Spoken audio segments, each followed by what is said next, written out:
តោះសួស្តីបងប្អូនទាំងគ្នាថ្ងៃហ្នឹងខ្ញុំមកនាំបងប្អូនឆាគ្រឿងសមុទ្រម្រេចខ្ចីអញ្ចឹងមុខម្ហូបមួយមុខនេះគឺរសជាតិគឺឆ្ងាញ់មែនទែនហើយបើសិនជាបងប្អូនចង់ដឹងថាមឹកឆាម្រេចខ្ចីហ្នឹងគឺឆាបែបណាយើងទៅឆាទាំងអស់គ្នាអញ្ចឹងយើងដាំទឹកវាសិនមកដាំទឹកឲ្យពុះមកហើយយើង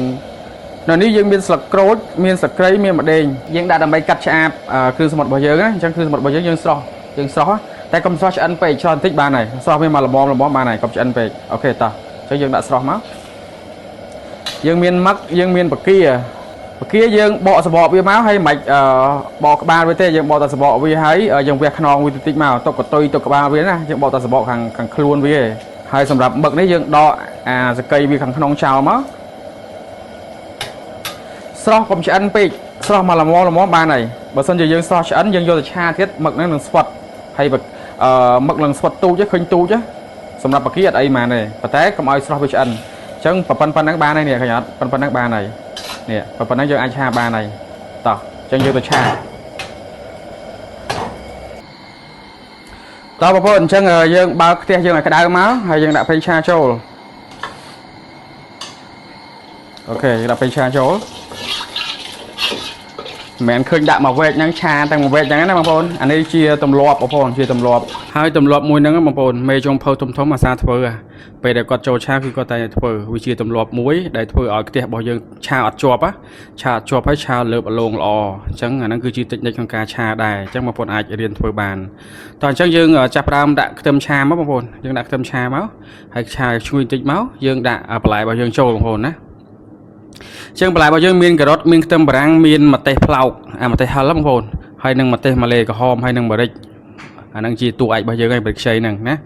ហើយយើងចាប់ផ្ដើមឆាបន្លែឆាឲ្យយើងឲ្យសព្វជាមួយនឹងខ្ទឹមដូចហ្នឹងមកហើយបើសិនជាឃើញវាស្ងួតទឹកបងប្អូនអាចដាក់ទឹកថែមបានណា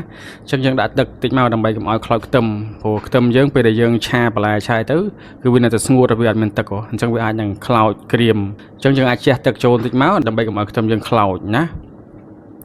អញ្ចឹងវីដេអូនេះខ្ញុំសូមបញ្ជាក់បន្តិចបងប្អូនដោយសារតែវីដេអូនេះគឺខ្ញុំមកប្រើសោះបងប្អូនខ្ញុំប្រើសោះប៉ុន្តែខ្ញុំនឹងសរសេររូបមន្តដាក់នៅខាងចុងវីដេអូឲ្យបងប្អូនបានផ្សំគ្រឿងដៃហើយធានារសជាតិជូនដូចគ្នាទាំងអស់ណាអញ្ចឹងបងប្អូនអាចឆាប្រើគ្រឿងដៃបាន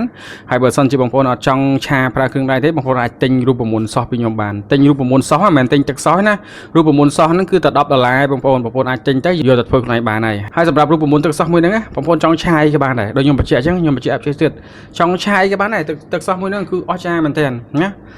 យើងចង់ឆាគ្រឿងយើងចង់ឆាក្តៅយើងចង់ឆាគ្រឿងសមុទ្រយើងចង់ឆាបន្លែយើងចង់ឆាស្អីក៏បានដែរអូណារៀនចេះគឺអាចធ្វើបានរៀនចេះគឺអាចឆាបានហ្មងណាអញ្ចឹងវាស្រួលសម្រាប់បងប្អូនដែលទិញរូបមន្តទៅ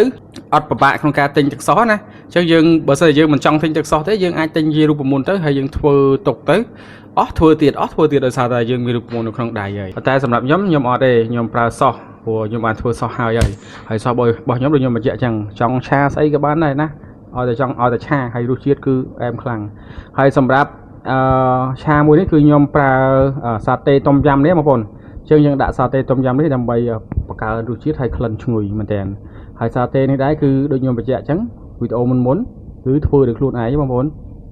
ធ្វើដោយខ្លួនឯងអញ្ចឹងខ្ញុំនឹងឲ្យបងប្អូនមើលសាតេដែលខ្ញុំបានធ្វើខ្លួនឯងពណ៌វាយ៉ាងណាហើយរូបរាងវាយ៉ាងណា